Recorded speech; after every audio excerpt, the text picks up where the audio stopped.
Tahun 5. Cikgu harap semuanya berada dalam keadaan sihat walafiat dan dapat mengikuti pembelajaran kita pada kali ini. Baik, untuk kali ini kita akan masuk pada unit 1 kemahiran saintifik, di mana kemahiran saintifik ini telah pun kamu pelajari semasa di tahun 3 dengan tahun 4. Jadi ini cikgu sentuh sebentar lalu. Jadi bolehlah murid-murid semua buka buku teks kamu semua dan kita akan masuk tajuk kemahiran proses sains. Baik, pada muka surat yang pertama, kemahiran saintifik ini diminta kamu menyatakan dua kemahiran proses sains yang kamu perhatikan dalam situasi di atas. Cuba perhatikan, okey, gambar 4 orang sahabat ni sedang bermain menarik upin. Okey, murid yang berbaju warna purple ni, dia berkata, beratnya sukar untuk saya tarik lebih laju, upin ini hampir putus. Manakala murid berbaju biru menyatakan, cepat Chan, kita sedang mendahului. Jadi apakah kemahiran proses sains yang terdapat di sini? Okay, kalau kita perhatikan, okay, yang ini kita nampak, dia nampak bahawa rakan dia sedang menarik upin dan upin itu telah hampir terputus. Okay, yang ini ialah menggunakan kemahiran memerhati. Yang kedua, okay, cepat Chan, kita sedang mendahului. Jadi kita boleh katakan sebagai kemahiran apa ni? Inilah kemahiran dia nak juara. Dia nak juara ni. Kemahiran apa ni? Okay. Kemahiran mengukur dan menggunakan nombor pun boleh. Okay. Kita membuat ramalan pun boleh. Itu ialah dua kemahiran yang terdapat dalam situasi ini. Baik, kita tengok seterusnya. Muka surat yang kedua. Baik, baca sama-sama dengan cikgu. Murid tahun 5 Zamrud akan mengadakan satu pertandingan mereka cipta kapal terbang kertas. Setiap murid menerima sehelai kertas berwarna yang diedarkan oleh guru mereka. Mari kita ikuti kisah mereka sebelum hari pertandingan. Baik, murid di sebelah kiri ni, dia berkata, lihat kapal terbang kertas saya, Milia. Bentuk hadapannya panjang dan runcing. Okay, awak nampak Manakala murid yang kawan dia mengatakan, ya Ana, mengapakah kamu menghasilkan kapal terbang berbentuk begitu? Okey, ini perbualan antara Milia dengan Ana. Jadi Ana menjawab, bentuk ini dapat mengurangkan daya rintangan angin. Okey, manakala Milia berkata, nampaknya saiz kapal terbang kita berbezalah, Ana. Saiz sayap kapal terbang kertas saya lebih besar. Cuba kamu teka, tujuan saya menghasilkannya sebegini. Jadi di sini kita akan membina kapal terbang kertas. Yang pertama kita akan mengikut cara Ana melipat kapal terbang kertasnya. Okey, jom perhatikan video yang cikgu hasilkan ini. Cara melipat kapal terbang cara Ana. Okey, kita akan membuat kapal terbang versi Aina. Okey. Langkah pertama, dapatkan selai kertas bersaiz A4 macam ni. Okey. Kemudian kita akan lipatkan dua. Lipat dua. Kita macam ni. Okey, lipat dua. Yang buka. Okey, daripada bucu sini lipat ke tengah. Sebelah kanan lipat tengah. Sebelah kiri pun sama, lipat ke tengah. Okey, dapat macam ni.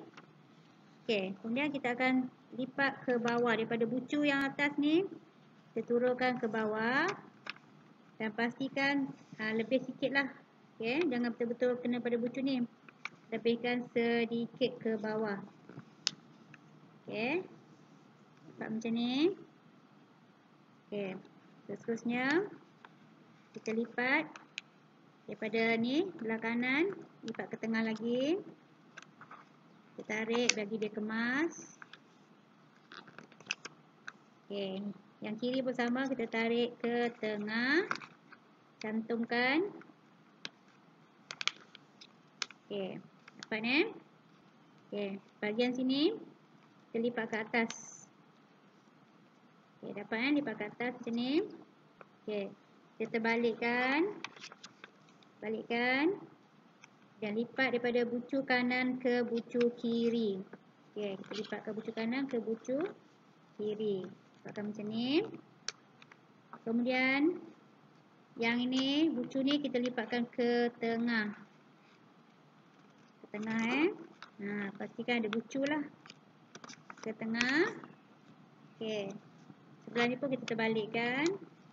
Kita lipatkan ke tengah. Okey. Dah siap. Mudah je kan? Okey, dah siap. Okey, ini ialah versi Ana. Okey, nanti kita buat versi Ravi pula. Okey, selamat mencuba. Baik, seterusnya kita akan melipatkan kapal terbang cara Ravi. Okey, perhatikan juga video yang akan cikgu tunjukkan. Jadi kamu di rumah bolehlah melipat kapal terbang kertas kamu mengikut cara yang cikgu tunjukkan. Baik, sekarang kita akan cuba melipat kapal terbang kertas mengikut cara Ravi. Okey, seperti biasa kita sediakan sehelai kertas A4. Kita lipat dua. Okey, lipat dua Okey, lipat dua macam ni. Kita buka. Ambil bucu kanan, tarik ke tengah. Okey, kita lurutkan. Okey, ambil bucu kiri. Tarik ke tengah. Okey, kita dapat macam ni. Dapat Kemudian kita terbalikkan. Okey, daripada sini tadi kita terbalikkan. Okey, dapat macam ni. Okey, daripada bucu kanan ni tadi, tepi sini kita tarik ke tengah. Lipat sampai tengah. Okey, kita lurutkan tepi biar dapat kemas sikit. Okey, sebelah sini pun sama. Kita tarik ke tengah. Okey, kita lurutkan. Kita kemaskan. Okey, dapat macam ni. Okey, kemudian dengan pegang sini kita buka yang bahagian bawah. Bawah yang lipat tadi kita buka. Okey, dia akan jadi macam ni lah. Okey. Kemudian yang atas ni, daripada atas kita tarik ke tengah, bagi dua. Okey, antara sini dengan sini kita lipat. Okey, kita lipat. Buka macam ni. Okey. Kita lurutkan bagi kemas. Okey, dapat macam ni. Okey, lepas tu kita lipat ke tengah. Lipat ke tengah. Okey, kita akan dapat macam ni. Kemudian daripada atas ini kita lipat ke bawah. Okey, ke bawah ni. Kita tinggalkan sedikit ruangan di sini. Jangan lipat sampai habis lah. Okey, kita tinggalkan sikit ruangan di sini. Tengok macam mana cikgu lipat. Okey, separuh je pusingkan. Okey, ni lipat separuh saja. Sikit, tinggalkan sikit. Okey, kita lipat, kita lurutkan. Okey, sebelah sini pun sama. Kita lipat. Okey, bagi sama.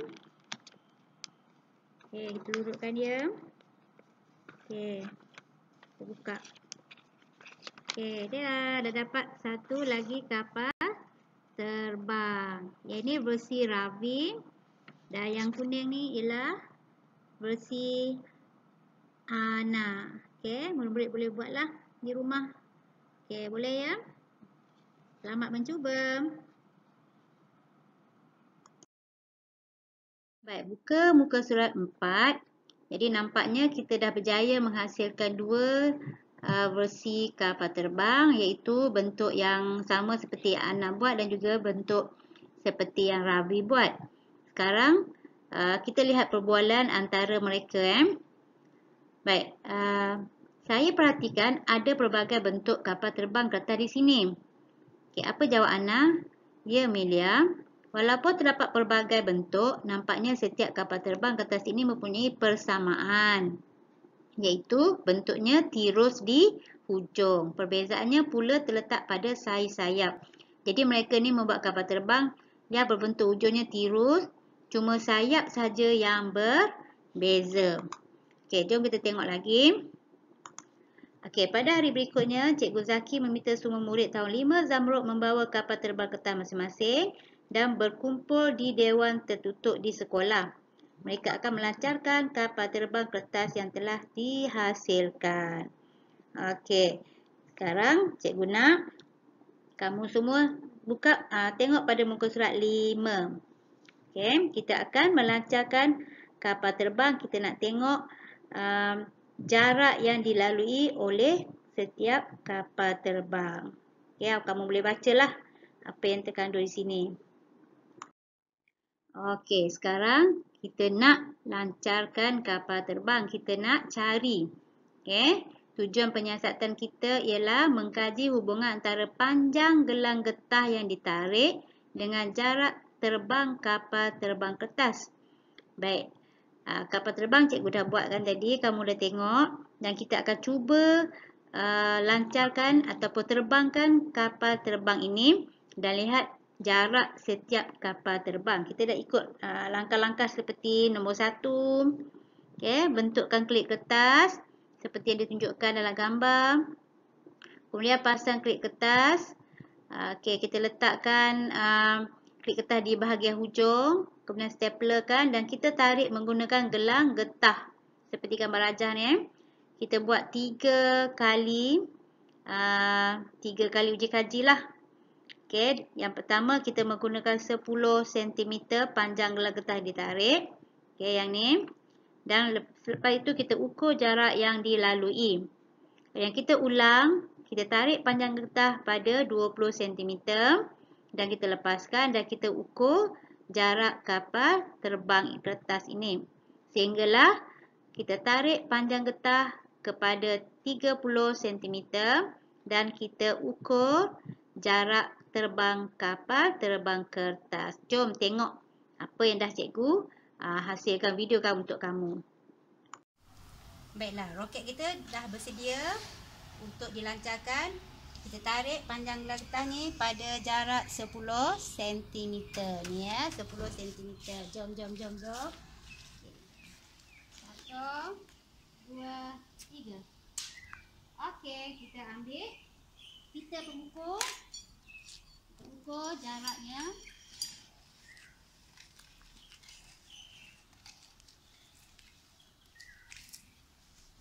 Okey, perhatikan jarak dilalui oleh kapal terbang pada gelang getah ditarik 10 cm. Okey, kita ambil di sini 3 meter. Okey, 3 meter ataupun 300 cm. 1,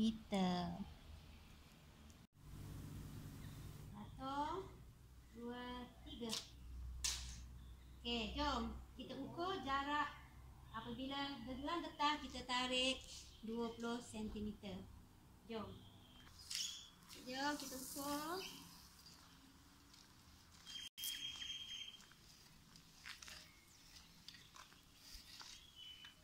Okey. Tadi 3 meter, sekarang kita tengok meter dia 5 meter di sini. Okey. 5.1, 5.2, 5.3, 5.4, 5.5 cm. Okay. Sorry, 5.5 meter. Bermaksud 550 cm. Okay. Jom kita tengok apabila kita tarik gelang getah 30 cm. Okey, baiklah. Cikgu tak dapat nak upload semua video yang dah dibuat kerana line rumah internet slow. Jadi di sini cikgu masukkan keputusan dia. Panjang gelang getah ditarik 10 cm. Jarak kapal terbang kertas ialah 300 cm. Untuk 20 cm panjang gelang getah ditarik, jarak kapal terbangnya 550 dan yang 30 cm panjang gelang getah ditarik, jarak kapal terbangnya ialah 940 cm. Jadi kamu bolehlah salin dalam buku. Baik, seterusnya, cikgu nak kamu jawab soalan yang terdapat dalam buku teks kamu, salin dalam buku tulis. Baik, kita bincang sama-sama. Baik, soalan yang pertama, Nyatakan pemerhatian kamu jika gelang getah ditarik 30 cm. Baik, yang tadi kamu dah tengok bahawa gelang getah ditarik sepanjang 30 cm ialah sejauh 300 meter. Yang kedua, gelang getah yang kedua ialah 550 cm. Dan gelang getah yang terakhir ialah 940 cm. Jadi jawapan yang boleh kamu tulis ialah seperti ini Jarak terbang kapal terbang kertas paling jauh. Okey, maknanya apakah pemerhatian kamu jika gelang getah ditarik sejauh 30 cm. Jadi jawapan kamu jarak terbang kapal terbang kertas paling jauh. Okey, boleh? Dan jawapan yang kedua, soalan yang kedua, berikan inference kamu. Kenapa kamu katakan bahawa kapal terbang itu bergerak paling jauh, boleh terbang paling jauh? Inference ialah menyatakan sebab. Kenapa? Okey, ini jawapan dia. Kerana panjang gelang getah yang ditarik paling panjang menyebabkan daya tolakannya lebih kuat. Dapat? Okey. Soalan yang ketiga. Berdasarkan penyiasatan, kenal pasti pemboleh ubah. Ini cikgu dah ada kan? Pemboleh ubah dimanipulasi panjang gelang getah yang ditarik. Okey. Kalau kita perhatikan pada jadual tadi, pada kolom yang pertama, awak salin semua sekali. Okey. Salin semua sekali pada kolom yang pertama tadi. Okey, bergerak balas, jarak terbang kapal terbang kertas. Inilah hasil keputusan penyiasatan. Okey, hasil keputusan penyiasatan kita inilah. Okey. Dan yang ketiga ialah pemboleh ubah dimalarkan, iaitu yang sama. Okey. Sepanjang penyiasatan, apakah yang kita malarkan, yang kita samakan, iaitu jenis kapal terbang ataupun saiz kapal terbang kertas atau jenis gelang getah. Okey, mesti kita guna gelang getah yang sama, barulah keputusan penyiasatan kita itu tepat. Dapat? Okey. Okey, kita tengok soalan D. Apakah hubungan di antara pemboleh ubah dimanipulasi dan pemboleh ubah bergerak balas dalam penyiasatan ini? Okay, yang mana satu pemboleh ubah dimanipulasi, yang mana satu pemboleh ubah bergerak balas? Baik, pemboleh ubah bergerak balas yang hujung lah. Yang ni Yang ni ialah sebagai PUB. Okay, PUB. Okay. Baik, yang ini ialah panjang gelang getah yang ditarik ialah sebagai PUM. Tuliskan di sini PUM. Okey, awak boleh buat catatan pada buku awak lah. Baik. Kemudian perhatikan pola ni. Okey. Pola panjang gelang getah yang ditarik daripada 10, 20, 30. Apakah pola dia? Bertambah ke berkurang? Angka dia bertambah. Jadi kita buat anak panah ke atas lah. Okey, begitu juga dengan jarak terbang kapal terbang kertas daripada 300, 550, 940. Jadi pola dia adalah bertambah. Buat anak panah ke atas. Okey, kita tahu bahawa yang ini ialah PUM dia bertambah, PUB pun bertambah. Jadi jawapan dia yang boleh kamu tulis. Okey ni jawapan dia bertambah panjang gelang getah yang ditarik, bertambah jarak kapal terbang kertas. Okey, dapat? Okey, bagus. Baik, seterusnya kita tengok soalan E. Berikan definisi secara operasi jarak kapal terbang kertas. Okey, jarak terbang kapal terbang kertas. Apakah definisi? Awak kena salin semula perkataan ini. Awak salin semula perkataan definisi secara operasi ni. Salin semua. Definisi secara operasi jarak kapal terbang kertas ni kena salin. Barulah kita bagi jawapan dia. Dia macam inilah jawapan dia. Okay. Definisi secara operasi jarak terbang. Ini kena salin. Jarak terbang kapal terbang kertas ialah akan bergerak lebih jauh apabila panjang gelang getah ditarik lebih panjang. Okey, dapat? Okey, kita tengok soalan yang terakhir. Nyatakan kesimpulan daripada penyiasatan ini. Jawapan kesimpulan sama dengan jawapan hubungan ataupun hipotesi. Boleh salin semula jawapan yang sama. Okay, kesimpulan ni maknanya selepas kita menjalankan penyiasatan, jawapan kita ataupun keputusan kita itu ialah sebagai kesimpulan. Okay, iaitu bertambah panjang gelang getah yang ditarik, bertambah jarak kapal terbang kapal terbang kertas. Cikgu belah terbalik lah. Bertambah panjang gelang getah ditarik, bertambah jarak terbang kapal terbang kertas. Okey, dapat semua. Cikgu harap kamu dapat salinlah dalam buku tulis. Kalau cikgu suruh hantar, barulah dihantar. Buat masa ni, kamu simpan dulu. Nanti kita akan sambung lagi pembelajaran kita pada minggu hadapan.